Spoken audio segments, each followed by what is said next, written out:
Vamos orar? Eu vou me ajoelhar, vocês podem ficar à vontade, tá? Pai Celestial, que privilégio temos de estar juntos nessa conferência, estudando esse tema tão importante, tão maravilhoso. Ajuda-nos, Senhor, a ouvir Tua voz.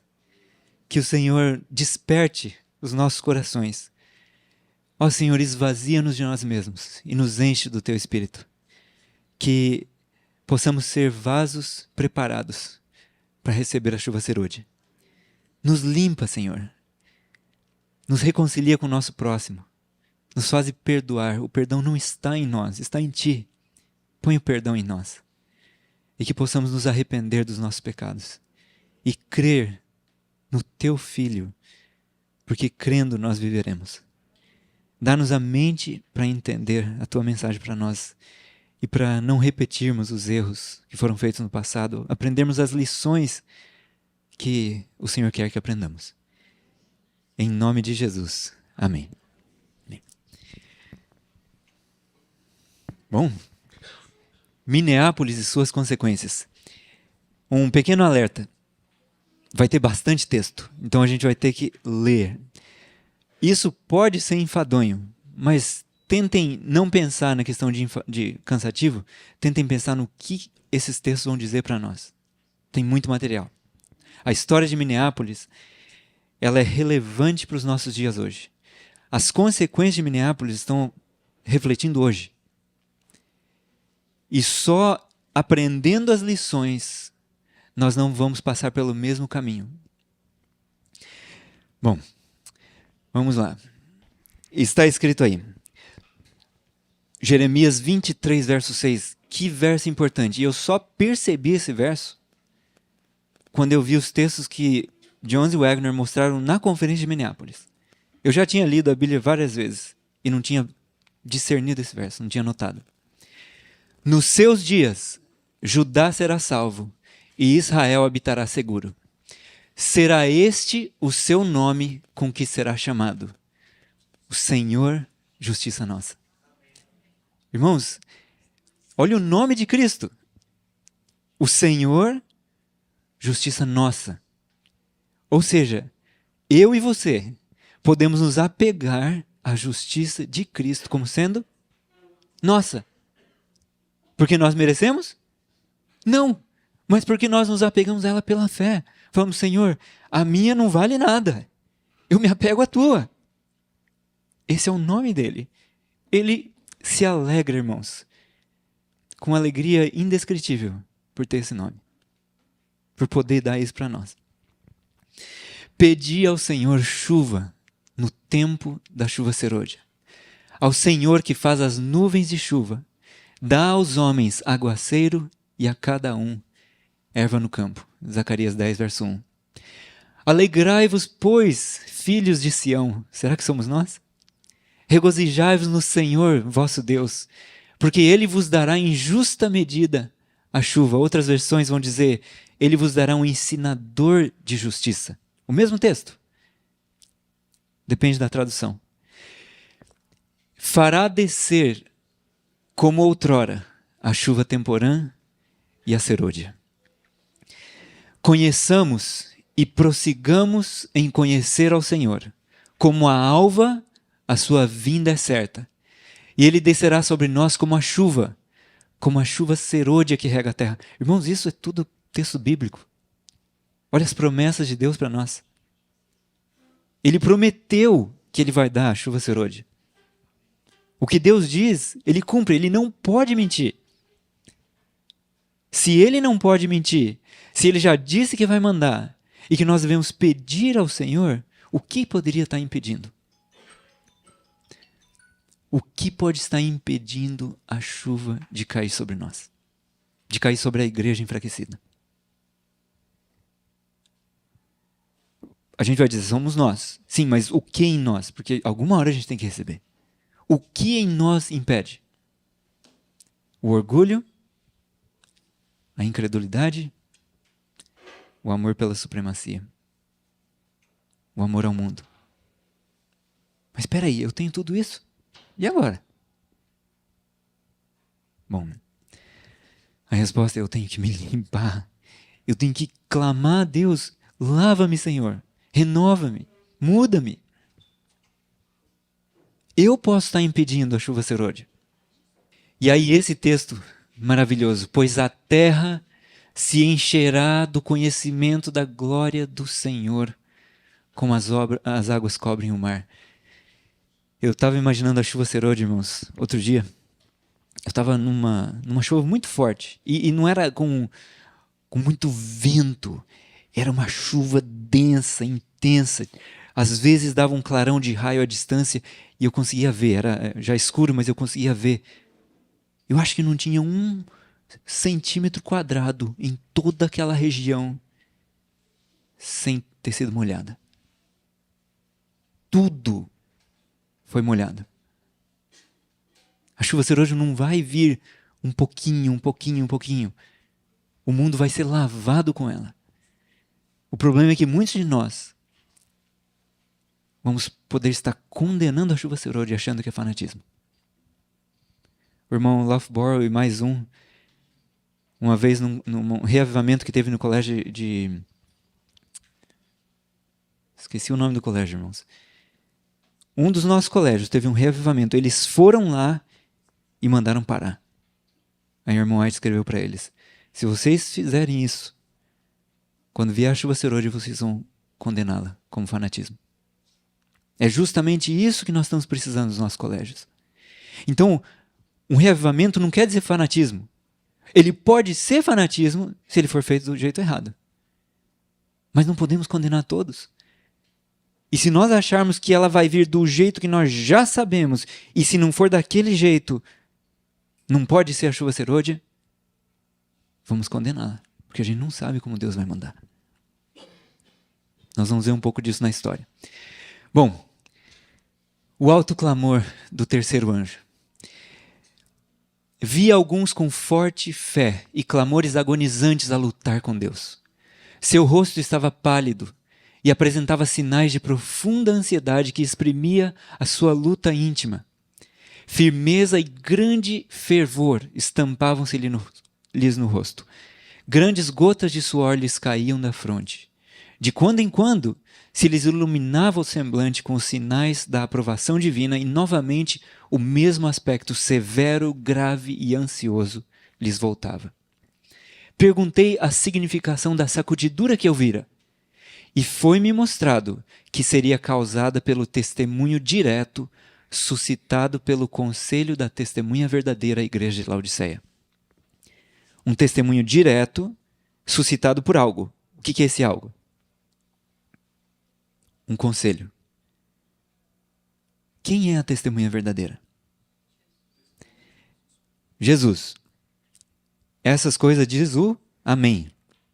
A testemunha fiel e verdadeira. O princípio da criação de Deus. Conheça as suas obras. Para quem que ele está falando? Laodiceia. Então é a mensagem para a última igreja. Adivinhe só. Somos nós. O testemunho direto da testemunha verdadeira à igreja de Laodiceia é um conselho. E o conselho dele, a gente aceita ou rejeita. Quantos já ouviram falar? Eu não precisa seguir isso de Ellen White, porque é só um conselho. Jesus é chamado de maravilhoso conselheiro. E para Laodiceia ele só dá um conselho, não é ordem. É um conselho. Mas os sábios ouvem conselho, ainda mais se vier do alto, do Senhor. Isto produzirá efeito no coração daquele que o receber, e o levará a empunhar o estandarte e a propagar a verdade direta. O conselho da testemunha verdadeira vai fazer uma mudança na pessoa. Alguns não suportarão esse testemunho direto, levantar-se-ão contra ele, e é isto que causará uma sacudidura entre o povo de Deus. Então, a gente vai ver aqui, a testemunha verdadeira dá um testemunho direto para Laodiceia. Alguns não suportam isso e eles se levantam contra. E aí o resultado é a sacudidura. Vi que o testemunho da testemunha verdadeira não teve a metade da atenção que deveria ter. O solene testemunho de que depende o destino da igreja tem sido apreciado de modo leviano, se não desatendido de todo. Tal testemunho deve operar profundo arrependimento. E eu me pergunto para mim, onde está isso? O profundo arrependimento que a gente precisa. Será que tem aparecido em mim? Em nós? Irmãos, se nós olharmos para o que está acontecendo em nós e na igreja, isso devia nos levar a uma humilhação diante de Deus.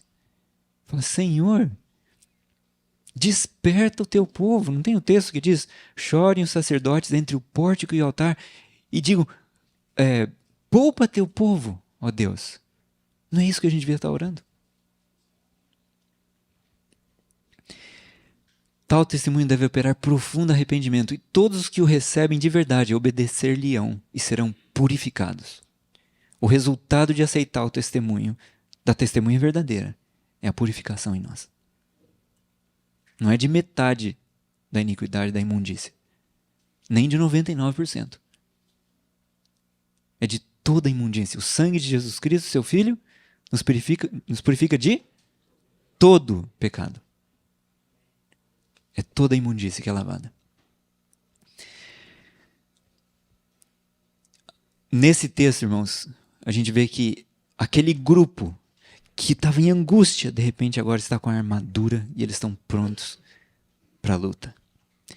Eles sim vão dar aquele alto clamor. Ouvi os que estavam revestidos da armadura falar com grande poder. Isso produzia efeito. Perguntei o que havia operado esta grande mudança. Por que eles estavam assim abatidos, de repente agora estavam com o rosto brilhando com a armadura? O que aconteceu? Um anjo respondeu, foi a chuva serôdia, o refrigério pela presença do Senhor, o alto clamor do terceiro anjo. Vocês notaram que aqui as três coisas são postas como sendo a mesma? Ela não falou foi isso e o outro mais o outro. É vírgula. É como se fossem definições do mesmo conceito. Chuva serôdia, refrigério da presença do Senhor, alto clamor.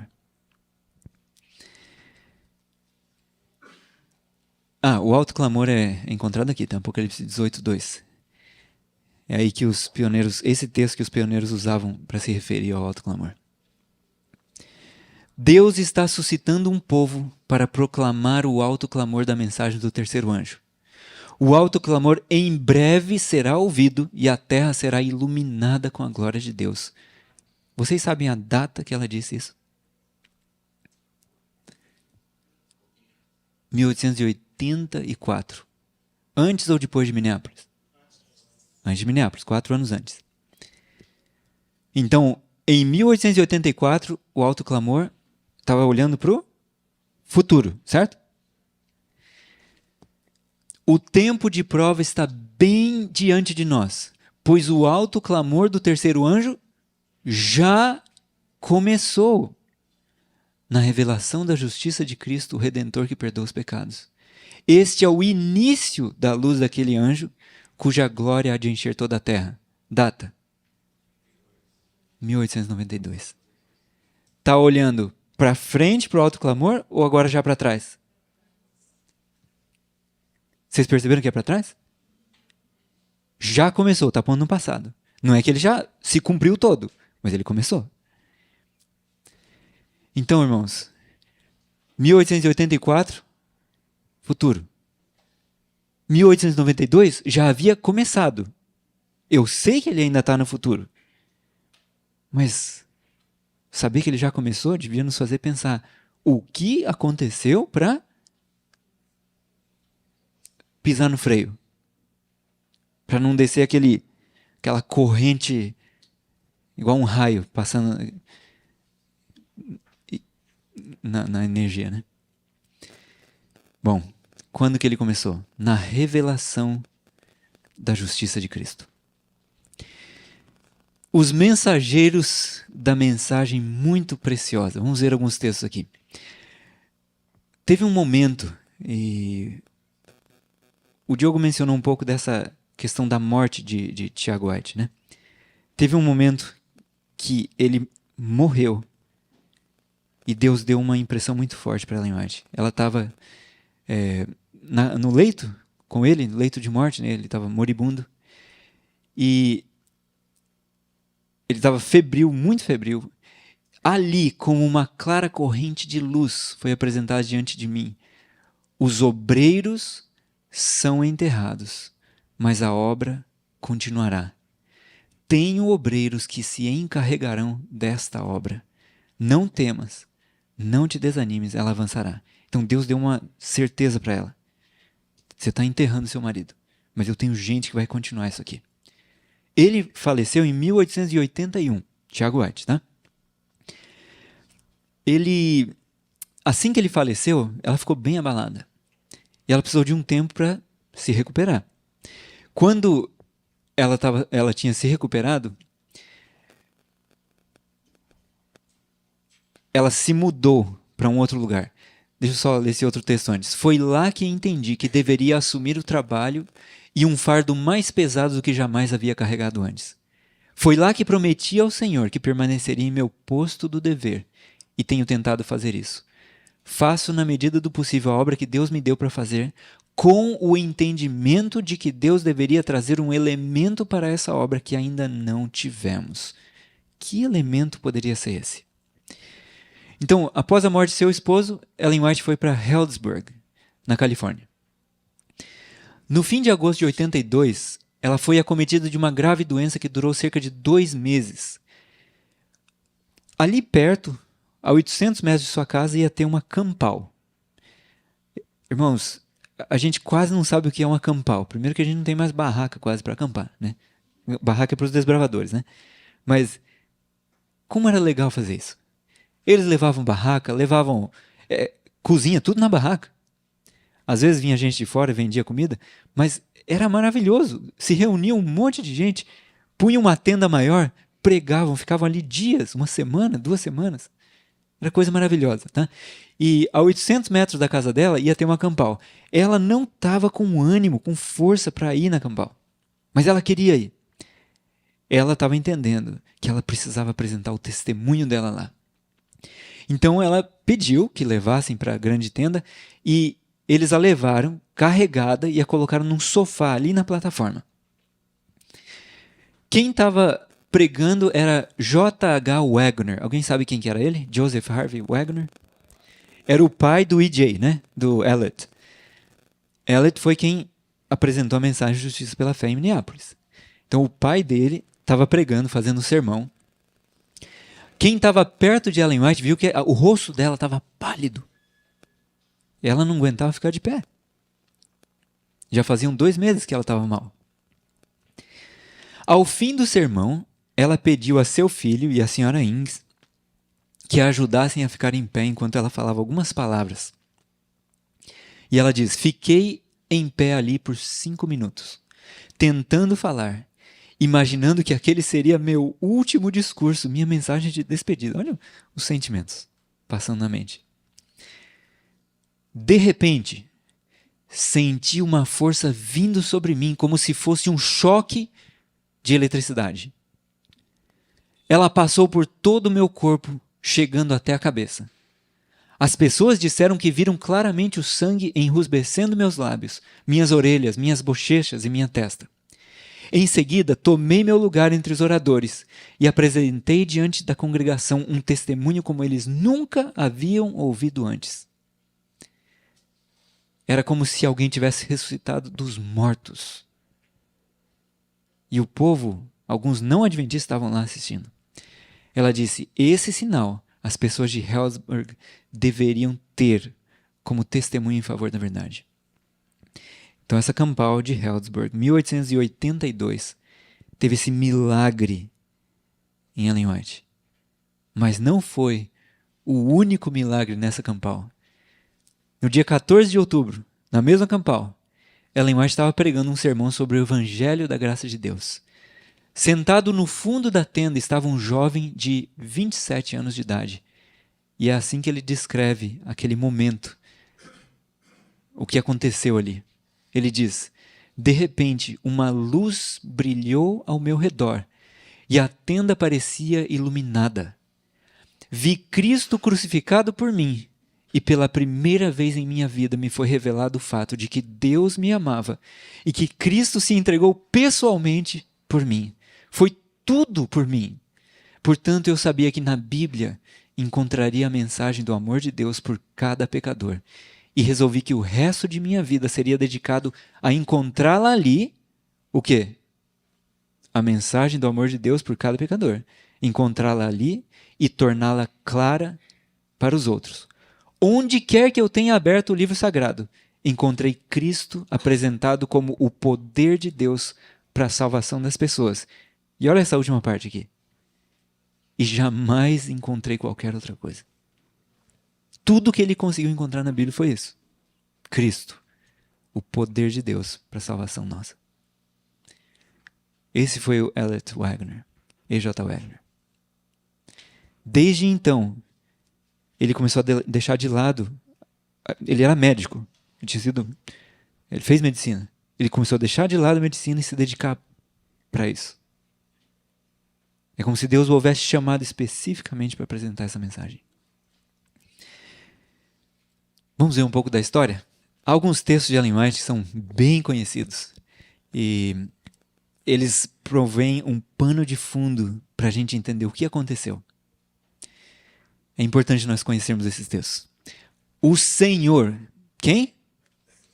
O Senhor, em sua grande misericórdia, enviou uma mensagem muito preciosa a seu povo, pelos irmãos Wagner e Jones. Deixa eu dar uma pausa aqui.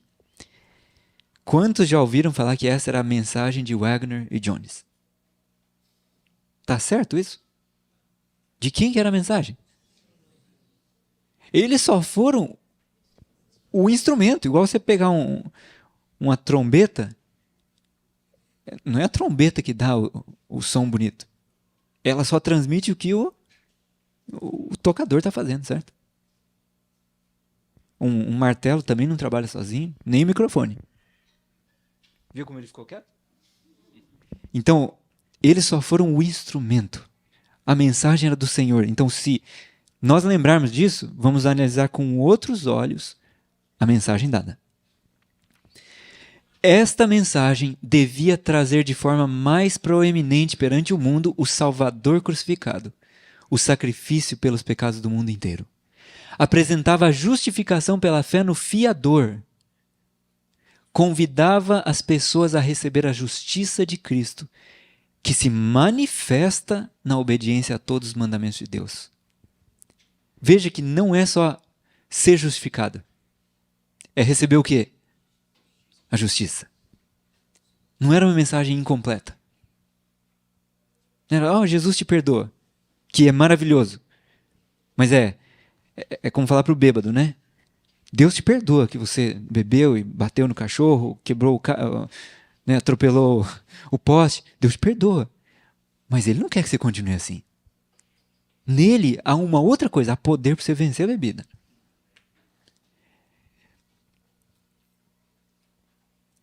Muitos tinham perdido Jesus de vista.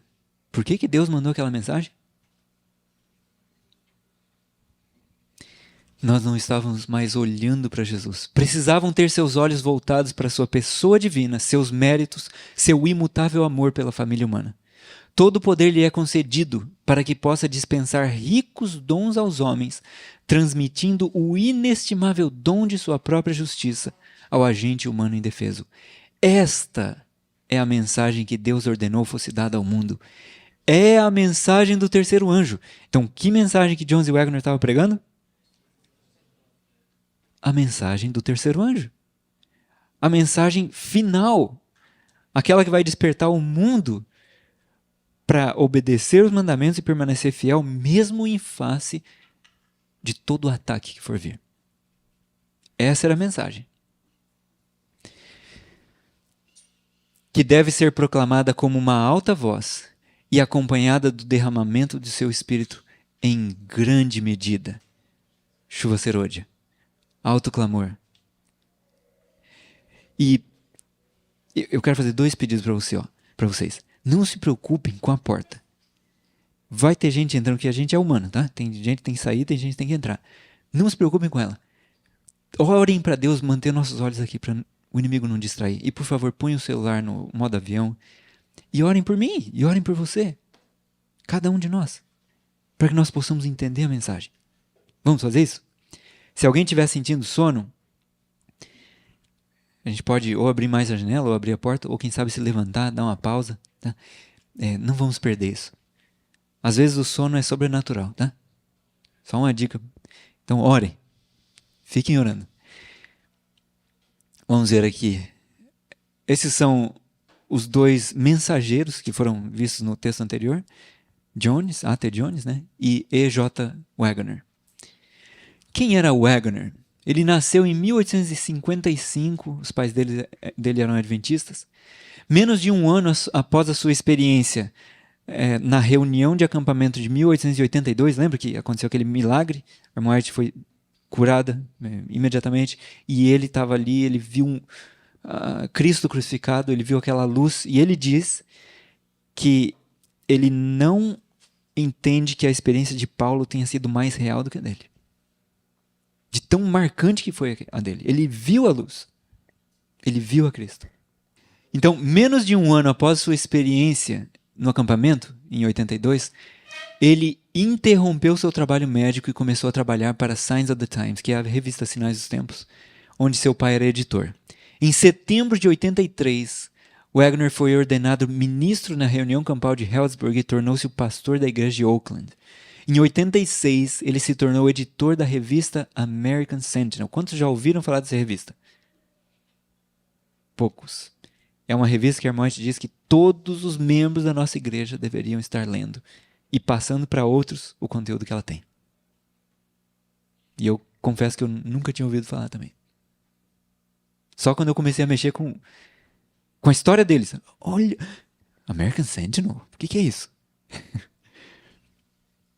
Jones nasceu em 1850, num lar não cristão. Aos 20 anos entrou para o exército americano e ele estava lutando contra os índios, lá no território de Washington. Não era nem estado de Washington, era o território de Washington, lá no noroeste dos Estados Unidos. E ele estava no Forte Walla Walla. Tem um forte lá, onde tem o colégio nosso. Tem um forte. Quer dizer, ele está desativado hoje, mas você pode visitar. E ele estava nesse Forte Walla Walla. De repente, passou um pregador adventista que tinha sido convertido pelos esforços de José Bates. Então, olha a sequência. José Bates trabalha pregando. De repente, um homem chamado I.D. Van Horn aceita a mensagem, se torna um pastor, começa a pregar. Jones ouve a mensagem e sabe o que ele faz? Ele participa de todas as reuniões, ele quer ouvir o que está acontecendo, porque ele era um ávido leitor de história. Ele amava a história. E até o fim da vida amava a história.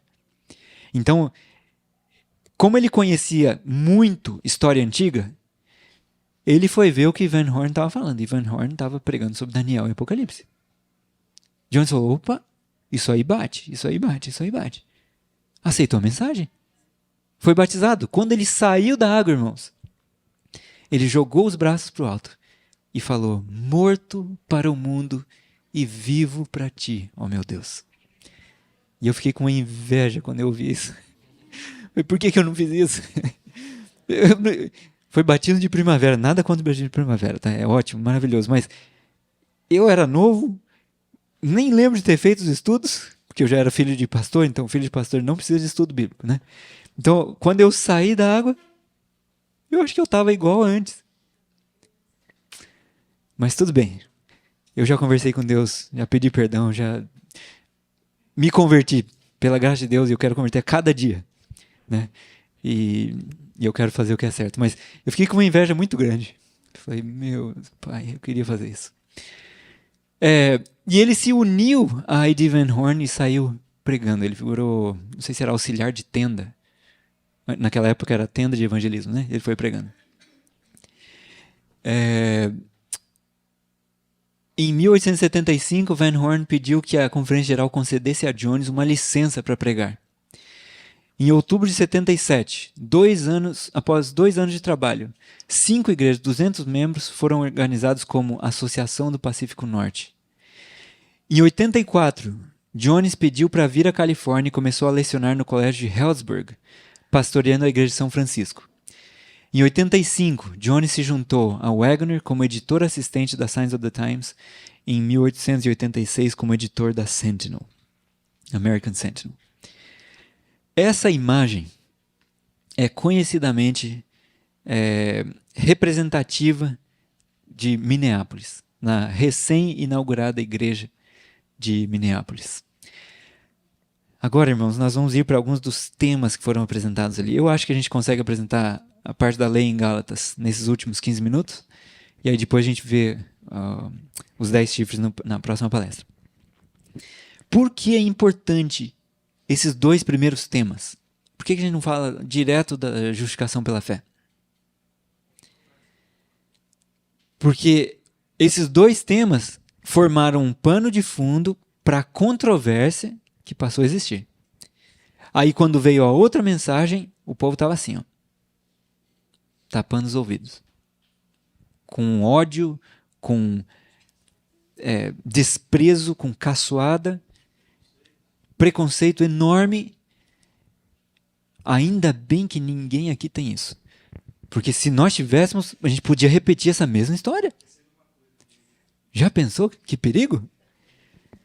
Irmãos, exatamente, não somos como judeus, né? Mas, irmãos, quem sabe nós somos como judeus. Nós somos humanos. E nós precisamos da graça de Cristo nos limpando de tudo isso.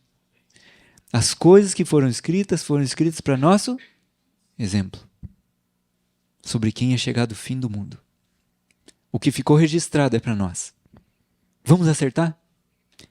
Vamos tentar? Pela graça de Cristo. Bom, como eu disse, nós vamos estar vendo vários trechos desse livro.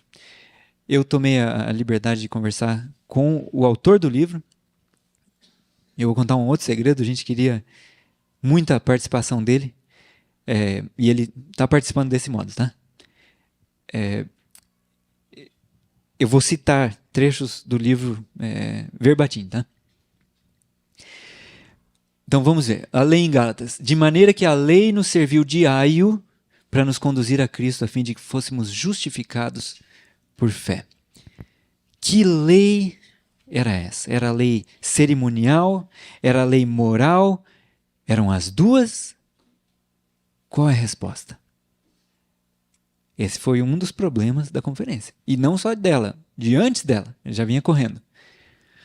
Durante o verão de 84, Waggoner escreveu 10 artigos sobre a relação entre a lei e o evangelho.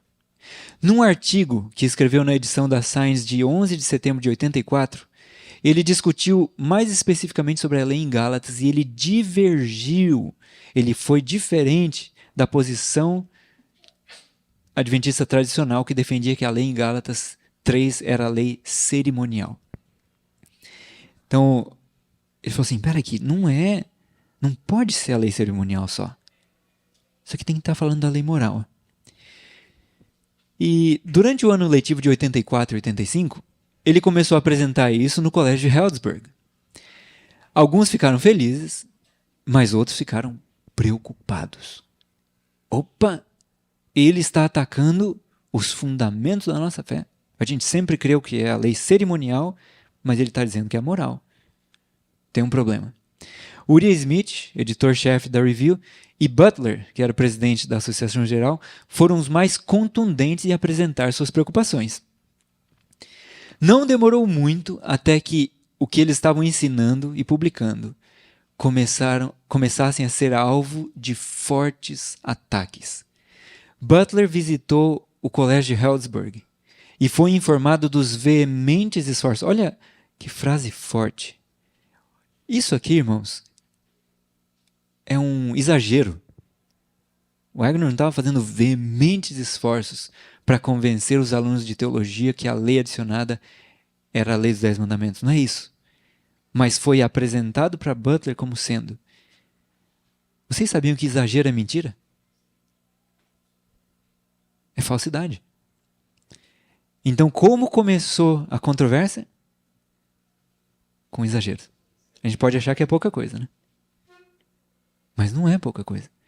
O inimigo vai aproveitando essas oportunidades e criando e aumentando. Cada vez o preconceito aumenta. Butler ficou extremamente preocupado com a situação, pois em sua mente o assunto já havia sido resolvido muitos anos atrás. Além disso, o ponto de vista de Wagner conflitava com o que Tiago White, Uriah Smith, Camwright e mesmo ele pensavam. Em uma carta a Ellen White, Butler lembrou-lhe que ela havia recebido luz sobre o assunto anos atrás, indicando que a lei em Gálatas se referia ao sistema corretivo, ou seja, a lei cerimonial, e não à lei moral. Em resposta à carta de Butler, Ellen White mandou uma carta para Jones e Wagner, protestando contra a atitude deles de agir de modo contrário à luz que Deus nos havia dado em relação a qualquer diferença de opinião. Ela não falou ali contra a ideia de Wagner. Não, a lei em Gálatas não é a lei moral, é a cerimonial. Ela não falou isso. O que ela protestou? Olha, como é que a gente lida com diferença de opinião? A gente põe a público? Vamos pôr no jornal? Nem para litígio a gente devia fazer isso em público, certo? A gente não devia sair processando o irmão adventista, processando a igreja, de jeito nenhum. A gente expõe Cristo à vergonha fazendo isso perante o mundo. É melhor sofrer o dano do que causar dano para o nosso mestre, não é verdade? Essa carta, porém, nunca chegou e nunca foi encontrada. Consequentemente, Wagner e Jones continuaram falando, apresentando esses mesmos pontos de vista. Wagner até chegou a publicar uma série de 9 artigos na Science, tratando sobre Gálatas 3. E ele adotou a posição de que o aio, lembra que a gente leu do aio, Gálatas 3? De modo algum poderia se referir à lei cerimonial. Após ler a série de artigos de Wagner, e sem receber nenhuma comunicação pessoal de Ellen White, Butler novamente manda uma carta protestando contra o que Wagner fazia. Segundo Butler, Wagner estava causando grande polêmica ao apresentar seus pontos de vista que 3/4 da denominação não acreditavam. Ele insistiu que Ellen White resolvesse a questão e disse que ele havia sido impressionado a escrever um breve comentário sobre a Epístola de Gálatas. E dizia que a lei ali era apenas a cerimonial. Esse breve comentário dele foi bem longo, a gente vai ver depois, tá? Foi, acho que 70 e poucas páginas, no breve comentário. Em 1886, Butler escreveu mais uma vez a Ellen White, informando que ele esperava ensinar uma boa lição a nossos queridos irmãos da Science, porque Butler estava na costa leste, ou não é, eles chamam de Midwest, né? Região de Michigan, Midwest, porque o East mesmo seria dizer as 13 colônias, Nova Inglaterra e a sequência. O Midwest seria a região ali de Michigan. E o Far West, vocês têm filme de faroeste, é Far West, é o oeste bem longe, bem distante. Aí é Califórnia, Oregon, Washington. Tá? Então, ele falou assim, os nossos irmãos do oeste, aí eles já chamavam de oeste, ele queria ensinar uma boa lição a eles na Assembleia Geral, que logo teria início, pelo modo como eles têm procedido com relação a alguns pontos controversos da nossa fé, a saber, a lei em Gálatas. E ele cumpriu seu plano. Após a abertura da Assembleia, 18 de novembro, ele entregou seu breve comentário aos delegados na forma de olha, eu errei o número, de um panfleto de 85 páginas intitulado A Lei no Livro de Gálatas. É ela a lei moral ou ela se refere ao sistema de leis exclusivas do povo judeu? Ou seja, o que ele fez? Vou corrigir essa ideia. E tomou o terreno. Embora não mencionasse Jones e Wagner por nome, o panfleto não passava de uma refutação escrita de suas ideias. O material continha muitos ataques pessoais contra Jones e Wagner e suas ideias minoritárias e a doutrina da justificação pela fé deveras exibicionista que apresentavam. Olha os termos usados. Ele realmente não estava feliz com eles, né? Butler também colocou o assunto para ser apreciado pela comissão teológica, reunida naquela Assembleia da Associação Geral. Redigiu também várias resoluções com o propósito de impedir a publicação de pontos de vista contrários à posição mantida por uma razoável maioria de nosso povo, a menos que tais pontos de vista tenham sido primeiramente examinados e aprovados pelos irmãos de experiência da liderança. O que ele estava fazendo com isso? Alguém pode me dizer? Ele estava tentando travar por sabe, um sistema de impedir que algo aconteça? Se alguém tiver alguma nova ideia, primeiro apresenta para a gente aqui. Se a gente aprovar, tudo certo. Se a gente não aprovar, sua ideia não pode ser publicada. Mas isso soou tão romanista? Irmãos, é assim que Deus trabalha? Não que a gente não deva submeter nossas ideias aos irmãos de experiência. Nós devemos. Mas e se os irmãos de experiência forem formados, sei lá, pelo grupo dos fariseus ou saduceus, o sinédrio? Imagina se os discípulos tivessem submetido a luz deles a esse grupo. Teria sido aprovado? De jeito nenhum. Então, nós devemos lutar pela fé que foi dada aos santos, devemos ir à palavra de Deus, estudar a palavra de Deus, claro, conversar com os nossos irmãos sobre isso, mas não é porque 1 ou 5 ou 10 rejeitem que ela não é certa. E a gente vai ver isso aqui.